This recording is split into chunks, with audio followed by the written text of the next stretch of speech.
Hey guys, I'm gonna do something a little bit different on my YouTube channel for just a little bit, and talk about like the 4 things to do at a classical recital. I got this idea from like this Olivia YouTuber where she did the same thing but with like rock concerts and stuff like that.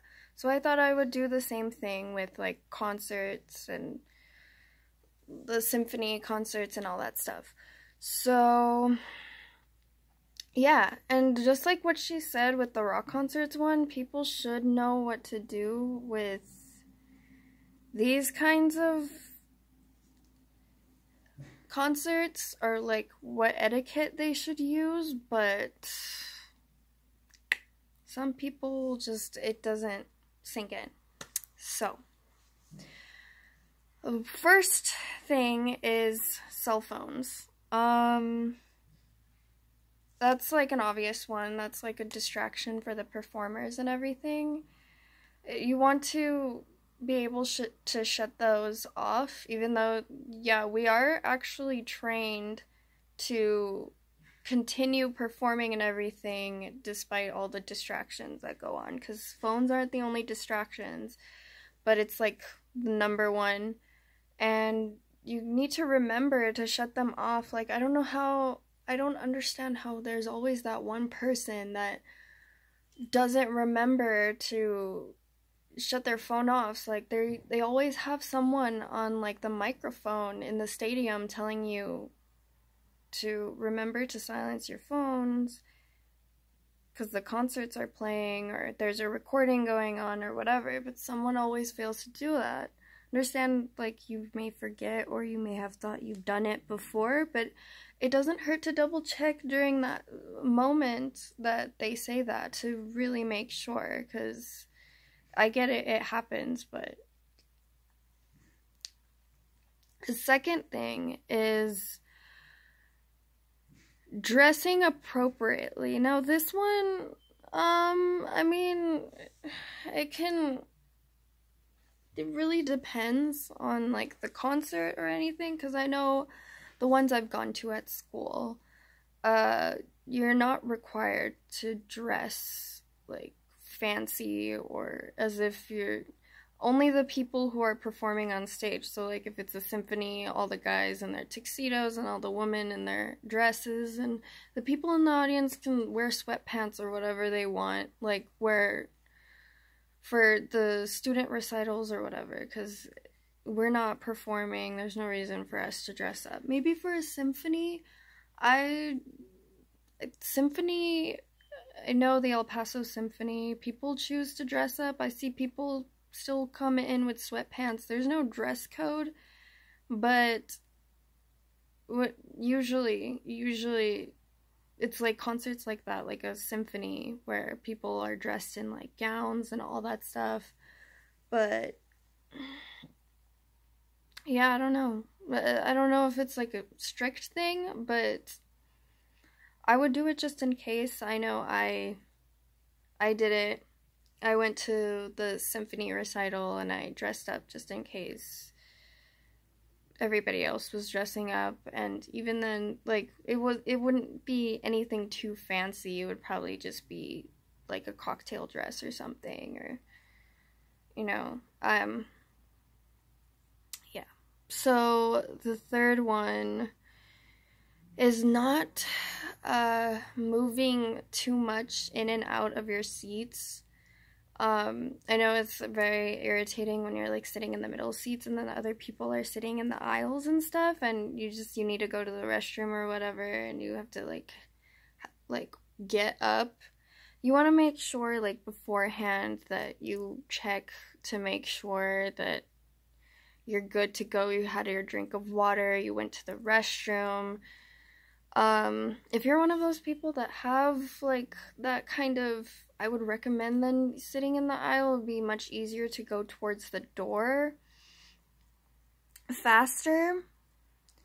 But yeah, but also but it's still a struggle because people on the outside want to move and you want to get up. And I think like the best solution, people don't think this way, they just kind of like move their legs on the side and hope for little contact as possible, but you might want to just stand up and get outside of the aisle and have that person stand up and walk out, and then you can sit back in your seat. And then when they come back, you know, I know, even though that's kind of like that's a lot more work, but it's a lot more efficient and less awkward. I don't know, but whatever works for you. But if that person that needs to go to the restroom or whatever, like, it's probably best sit on the side, because especially if it happens a lot. Oh, also, which brings me to the next one, which is, if you're going to need to get out of the recital hall or concert hall or whatever, be sure to do it in between performances, because usually in a recital or performance, like symphony or whatever, an operetta, like there's always like a break between songs. You want to not interrupt, I guess you can say, like the magic of, because it really is a magical thing. Like, people come to like listen to the music and they get inspired or whatever. So yeah, try to go in between, and then when you come back from drinking water or going to the restroom, there will always be ushers there that will like open the door for you whenever they know it's good for you to go back inside, because they don't want like doors opening and closing constantly while it just takes away the effect of the magic. And yeah, so that's about it, pretty much. Back to the cell phone thing, I mean, which is kind of a connection, it's like a merge of the cell phone thing and like the last one I just talked about, like not going during the songs, but like in between songs. If you're like a mother or something and you have like an emergency and you need to have your phone on you all the time, open and ready for, want to put it on vibrate or something so you can feel it and then just quickly step outside. I know that would be an exception if it's like an interruption. You can check a text message if it's an emergency, like you need to, I get it. So, but that's like one of the exceptions. And even then, the music's like super loud, so like maybe it wouldn't be that much of a distraction, but still, it like people advise that you don't ruin that, you kind of do that in between. But that's another thing, like, don't look at your phones constantly. Like, you went to a recital for a reason. It's probably like 2 or 3 hours. If you're just gonna keep on tabs of the time, there was no reason for you to be there in the first place. I don't know, unless you wanted to support someone and you had somewhere to be at the same time, but I don't know, it's again, it's a distraction, it's a dark hall and like lights are flashing. You want to keep all your attention on the music, because then you're just focused on the time. Like,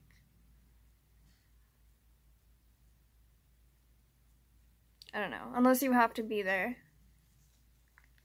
I don't understand why, like, that's, like, that happens. But,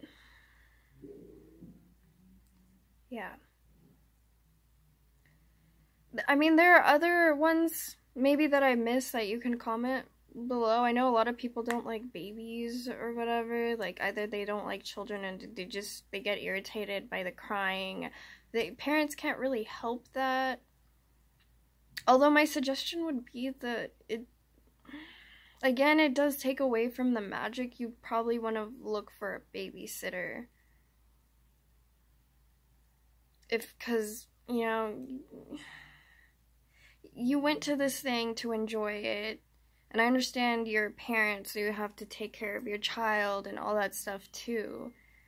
But then that takes away from why you were there in the first place. So, you know, and I'm not going to be one of those people where it's like, oh my god, shut your kid up, because it's not that easy. And I know it's not that easy to find a babysitter either, but I'm assuming 9 times out of 10 of the times, like, you planned this, you've known about this concert ahead of time, so you had plenty of time to call up babysitters and be like, listen, I'm going to this concert, and I need you to babysit for this many hours, the least. Yeah, so... yeah, that's pretty much it. Oh, I get really irritated by this too. Don't talk during the show. I have one of my friends that are like that. During recital, well, I don't have recital class anymore because I finished up my credits, but when I had a recital and I would sit next to my friends, they wouldn't like crack jokes about the performances, but like you could tell they weren't interested, and you know those people that just they start talking and making comments like while it's playing, and you're whispering, but everybody can hear that. It's like, you know, like, please don't. I actually want to listen to this performance. You can whisper and make comments afterwards. During. It's a constant too. Like, it's not just talking a little bit and then it's like it's constantly asking questions, and I'm like, girl, like, stop. But yeah, don't do that either. And this goes for like the one I talked about with the girl talking about the rock concerts where like putting your phone up for like every single song the entire concert. It's the same thing. I mean, they usually say you're not allowed to do that anyways, with it really is a distraction, and it does trip the performers out when they're like looking at people like filming them. Like, what? The people who aren't, you know, like part of the committee to take pictures or film, that are just, I understand you want to support your kid or whatever, I get it, but yeah, or spouse or whoever that person is to you, but you might want to not do that. I know I would be okay with like a Snapchat, like 3-second time limit on like a portion of the song, but not the entire song or the entire concert, because it's like she said in that one too, you're losing the whole point of why you're there. You might as well. And there are live performances online usually for those things, so it's like you might as well have sat at home and just watched the live performance if you were just gonna be on your phone the entire time. Like, it just makes no sense. So yeah, I think I'm just putting off rants at this point, or like things that kind of, because it's like, what the hell, bro? Like, but yeah, those are a few things that you should consider when going to a recital. If you can think of any more, please feel free to share that I've missed, but those are the ones that are like the big deal, I know, especially the cell phone ones. Like, it's always without fail someone like leaves it on and it might have, like, we get it, we forget, but that's why that reminder is there, and the intercom is like, hey, now's the time to, you know, check and make sure you silenced your phones. Never be that person that's like, oh yeah, you want to double check. I always double check, because like, I do not want to be that person that everybody looks at when my phone goes off. Like, oh, it is kind of embarrassing. You don't want to be that person. Yeah, so don't. Just don't. But yeah, I know I haven't been active on here a lot lately, but like, life has been getting in the way and everything. I just started like this new job process thing, and school, and my senior recital is this semester, so just a lot going on, but yeah. I look really weird. What the hell? Like, my eyes, I look like I'm on drugs or something. I swear I'm not, but yeah. But I just thought to make this video because sometimes people forget. And I don't know, Olivia, I forgot her last name, but Olivia gave me that idea, but for like recitals, like more classical recitals and stuff like that, or operas or whatever, shows like that. Because I know with the rock concerts, it's almost like they have similar rules, but with the rock concerts, it's a little bit more laid back, and then the classical one is a little bit more formal and like a little bit more. Like at rock concerts, you like stand up, like you're writing and all that stuff. But obviously at concerts, like you're in the wrong concert. You can't be doing that at the symphony. Everybody's sitting down silently, watching the show, whatever it is, the singer or the orchestra or whatever. Like, it's different. In a rock concert, no one tells you to close off your phones because you can film, and like the music's loud and everybody's like crazy and all pumped, and you can probably not hear the person on the other end, but you can have your phones on to those things. You can't have your phone on in those classical ones.